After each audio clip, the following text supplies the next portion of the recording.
दोस्तों, ये काल्पनिक कहानी आपके मनोरंजन के लिए बनाई गई है। आप इसे देखें, सुने और इसका आनंद ले।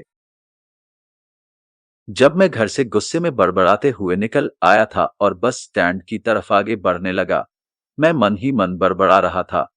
पता नहीं कितने पैसे छुपा के रखे हैं, लेकिन मेरे लिए एक बाइक नहीं ले सकते।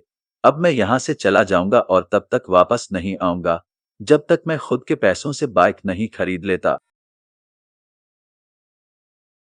इतना सोच ही रहा था, तभी मेरे पैर में मुझे कुछ चुभने का एहसास हुआ। नीचे देखा तो समझ आया कि जल्दबाजी में पापा के जूते पहन आया हूँ। उन जूतों में कील उभरी हुई थी, जो मेरे पैर में बार बार घाव किए जा रही थी। लेकिन उस समय गुस्सा अधिक था, तो मैं बड़बड़ाते हुए आगे बढ़ गया। एकाएक मुझे याद आया कि मैं पापा का पर्स भी साथ ले आया हूँ। मेरे खुराफाती दिमाग में एक ख्याल आया, क्यों ना आज पापा का पर्स चेक किया जाए, जिसे आज तक उन्होंने किसी को हाथ तक नहीं लगाने दिया था।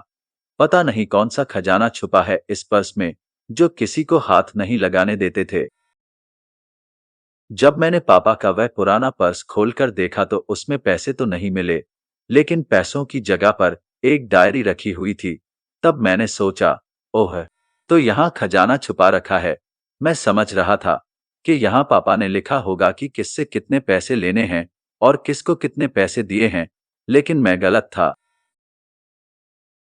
जब मैंने उस छोटी सी डायरी का पहला पेज खोलकर देखा तो वहां पर जो लिखा था वह थोड़ा सीरियस कर देने वाला था।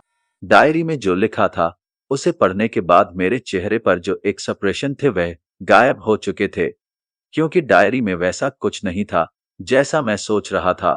वहां पर उन पैसों का हिसाब लिखा हुआ था, जो अलग अलग कामों के लिए अलग अलग लोगों से उधार लिए गए थे।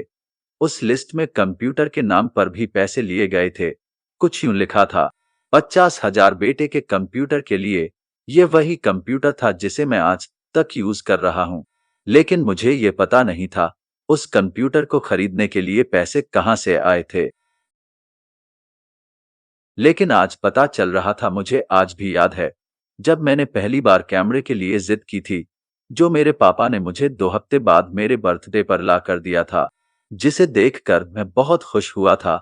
और मुझे खुश देखकर मुझसे कहीं ज्यादा अगर कोई खुश था तो वह थे मेरे पापा।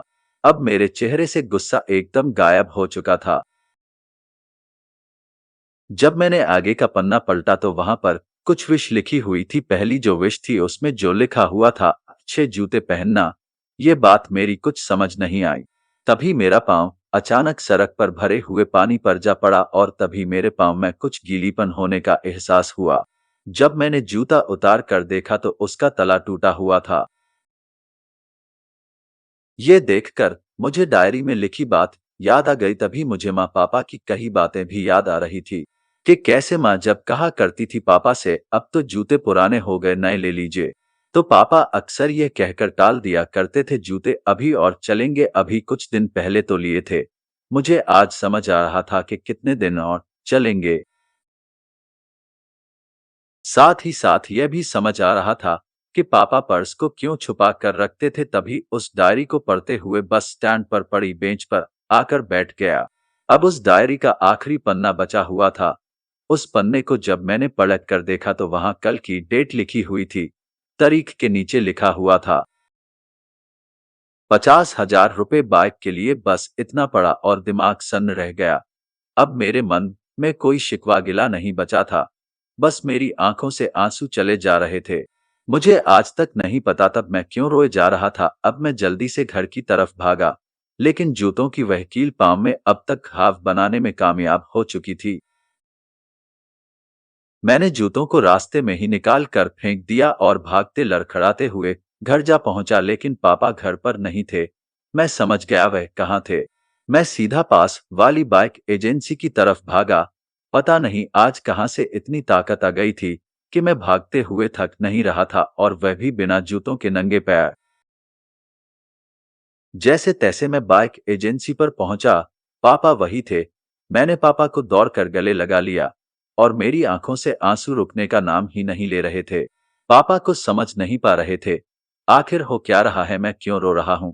मैंने पापा से कहा, पापा मुझे मोटरसाइकिल नहीं चाहिए, आप अपने लिए जूते ले लीजिए। अब आज से मैं जो भी करूँगा अपनी मेहनत से अपने बलबूते पर पढ़कर करूँगा।